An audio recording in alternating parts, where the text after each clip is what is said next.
Just north of us, a place called Kings Canyon. We're looking for more camels.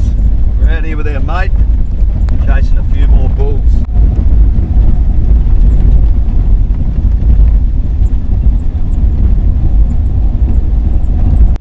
So looking for the signs of camels while we're driving through country. First and obvious one is the tracks on the road. Camels like to follow road, so we look for tracks. We're looking for places too, like dams, water. It's getting into summer now. They do come in for a drink fairly regularly, and the right kind of food. Also the camel poo. It's always on the tracks. You can drive, you can see it everywhere, never see a camel.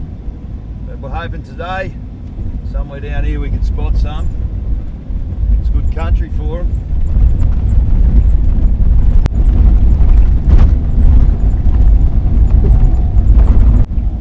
Bush right here we're passing, that's a Victorian acacia. It's all over the place down here. It's one of their prize pick. The other tree we're getting out in this country is the desert poplar. In the summertime, the desert poplar's got a lot of moisture in it, so that can be a favoured one for the camels. So we're in good country. It's just a matter of finding them.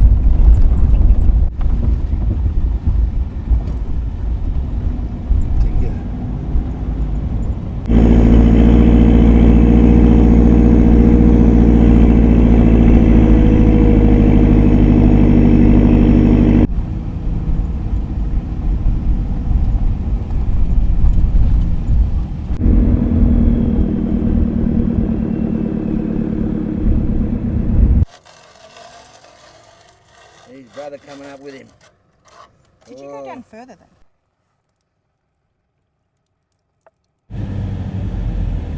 Back of the car, we're going for a bit of a circle round in the dunes, having a look at a few tracks. Come west of that little area, feed area. Just getting an idea what's around. So look for tracks, look at the food, what we got over here. This is one of the best tuckers for it. See this? It's a desert poplar. During the dry times when it's really dry, really hot, camels like chewing on that, gives them a little bit of moisture. On this side over here we've got the grevilleas. They're those nice ones you get the honey from.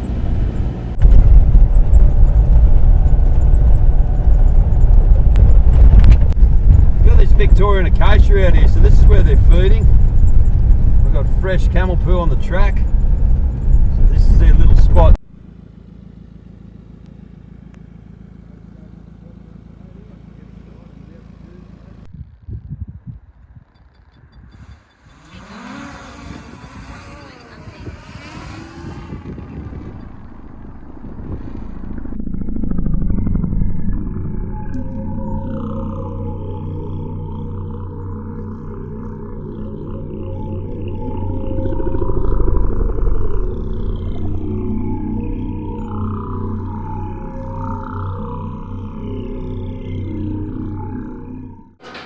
Black rope here.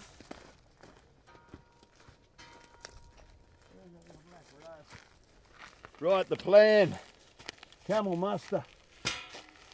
What you need for a camel muster, the first thing you need is a desert. Palatable panels. Somewhere out here, wild camels.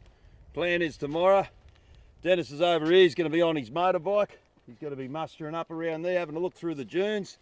If he comes across them, he'll be pushing them this way. We make a round yard, we'll have wings going off there, and then we'll slowly bring them in. You never know unless you have a go.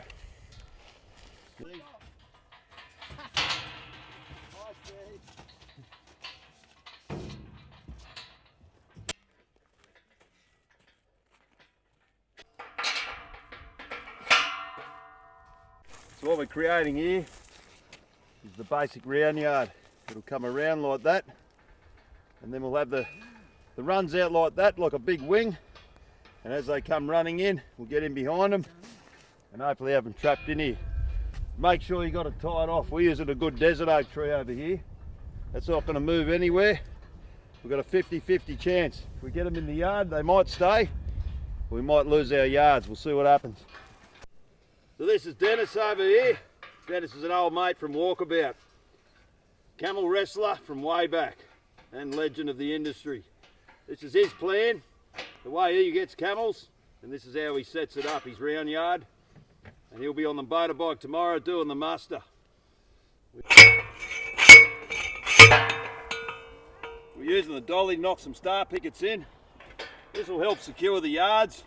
These camels, they're powerful. If they hit these things, they can flick them everywhere. So we knock a few pickets in all the way around the yards, especially down the back after we run them in.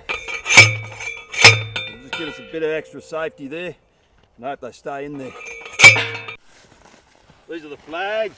Just putting up some flags. This is so when they come running in, it's a bit of a dummy thing. They sort of see it. They'll be running out wide like this, just to keep them in track to try and funnel them in. It should work, but every now and then they go straight through it and they take off through the bush with all the flags blowing. Well, that's it. The yards are set, the wings are set, so we'll be back tomorrow morning to have a crack at the muster, see what's out there. So it's the next morning. We're heading out, so the plan is, as I was saying, Dennis will head out on the motorbike. Let's get out up in the dunes, have a little bit of a look out and see what we can see. We've got some fresh tracks on the track, so they're definitely around, but it's a bit of a catch and miss out here because it's such a big area, this desert area. So we set the yards up, we scout around this area, a few k's that way, a few k's that way, we see what's around. If we find them, we'll certainly be pushing them into the yards. If we don't, we'll have to pull the yards down, get another place. This could take months. This is camels. Camels can disappear. They can wander everywhere. They can be right out in the edge of the desert, back in on the ranges. Find them one night, next day you come, they could be 50, 60 k's away. So it's a trial and error, but here we go.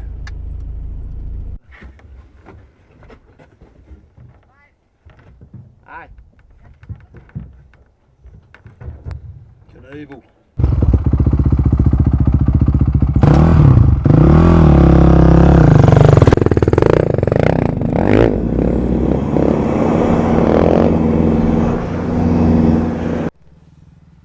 He's just over here on the bike. Sounds like he's got some camels going. So we're heading back in the trees here. The yards are over there in the wing, so he's going to swing them around, and we're going to use the cars to merge in behind him. He's just up here on the dune. Here come, look, look, look, look, look, here they are.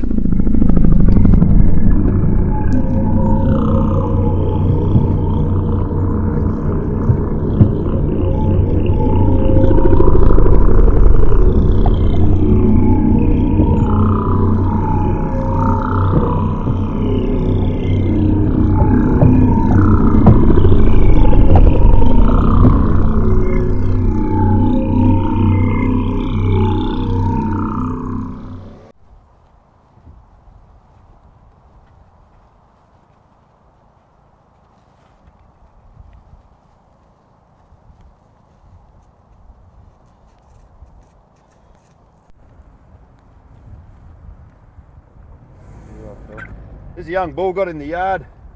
Dennis has pushed him in on the motorbike, locked him in. Now he's got two mates still over there in the sand dunes, so we're going to leave him in. We're going to tie him up, and we're going to come back and get the other guys, see how we go. They should hang around. But you can see, once again, the curiosity of an absolute wild bull. Now we're out in the sandhill country.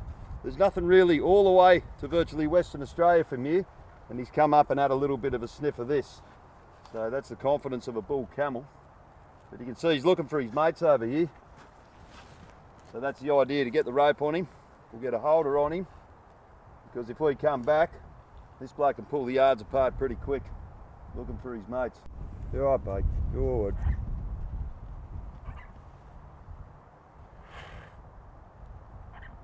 Should be happy with it.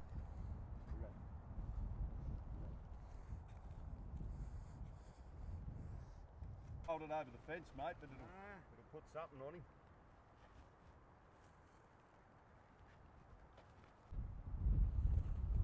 Got him.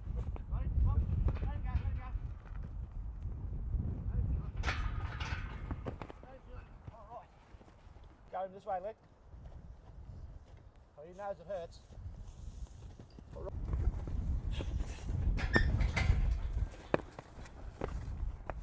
We don't care, we take anything around here, puss. Alright, Lick, you got it, mate.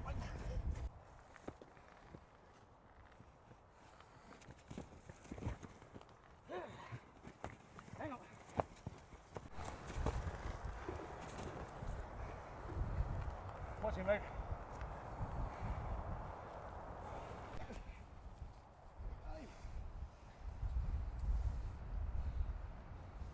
Right, we got you, boss.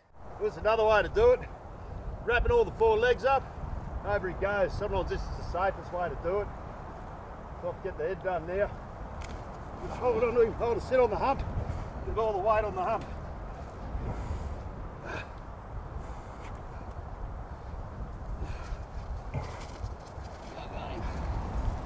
Relax, old fella.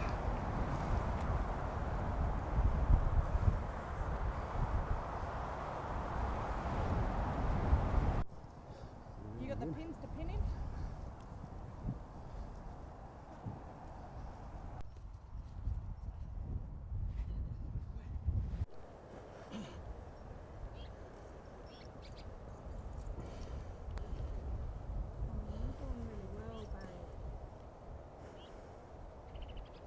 Get that rope off his neck first, the big one.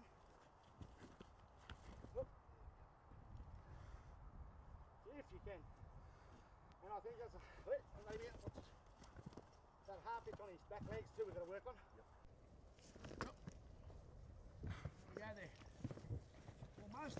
He'll step out of it. Right. They do it all the time. Yeah. All right. Yep. I'll tell her that's more. So this is another way to catch bull camels. Now, as I said, we've set the portable panels up. We've headed right out west into the desert country. And Dennis has brought this bloke back in the yard.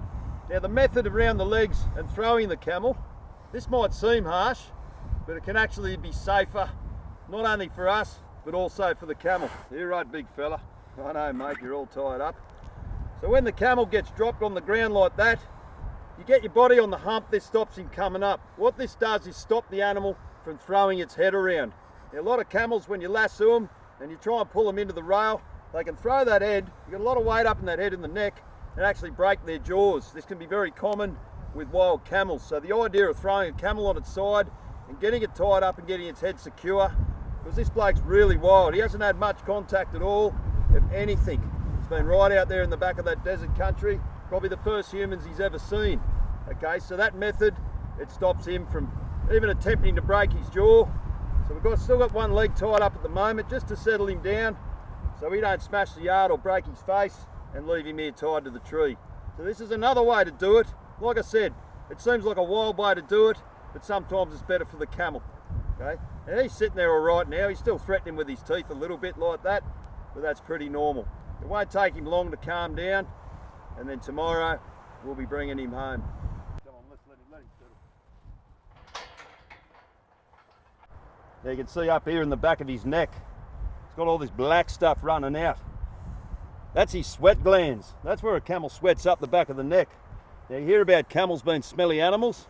On a bull camel, this is like his aftershave. It's got a really strong smell to it. So also he's been working hard, he's been rumbled down, running around the place, so he's sweating at the moment, that's what it is. But normally in the rutting season, which is in the winter, the male will rub that all over the trees, and that's his females will smell that and they'll get pretty excited. So that's the bull camel rut gland.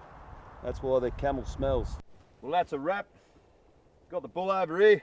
Dennis has round him up on the bike. Now we tried a different method of muster out here. Back at home, way home country, we've got the cattle stations, we've got the trap yards around the water troughs, but out here we're in pure desert. So we've used our panels over here to make ourselves a set of yards. You can't trap out here, so you've got to use the motorbike. He's doing all right, he's settled down, hasn't been that long. Over here, this is camels, settles down pretty quick.